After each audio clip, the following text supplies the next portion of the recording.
کہ اگر تم کسی سے تعلق بناؤ، دوستی کرو، تو وہ ایمان والا ہو، نیک صالح ہو، برا شخص کیا ہے نہیں ہونا چاہیے۔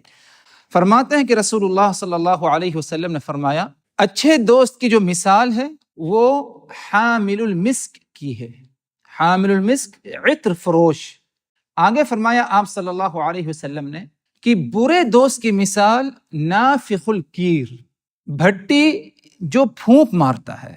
وجہ مماثلت کیا ہے اچھے دوست کی؟ اس لیے ہے کیونکہ اگر کوئی عطر فروش عطر والا ہے، اس کے پاس اگر آپ جاتے ہیں تو وہ عطر آپ کو آپ کے بدن پر لگا دے گا، یا آپ اس سے اس عطر کو کیا ہے خرید لو گے، کچھ نہیں تو کم از کم اگر وہ آپ کو عطر لگاتا نہیں اور آپ خریدتے بھی نہیں، کم از کم اس کے پاس جانے سے اچھی خوشبو تو ضرور محسوس ہوتی ہے۔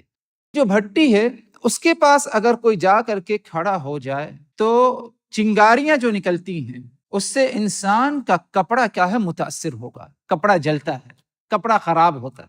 اگر آپ نے اپنے کپڑے کو بچا لیا، کچھ نہیں تو کم از کم اتنا ضرور ہے کہ گندی بدبو ضرور آپ تک کیا ہے پہنچے گی۔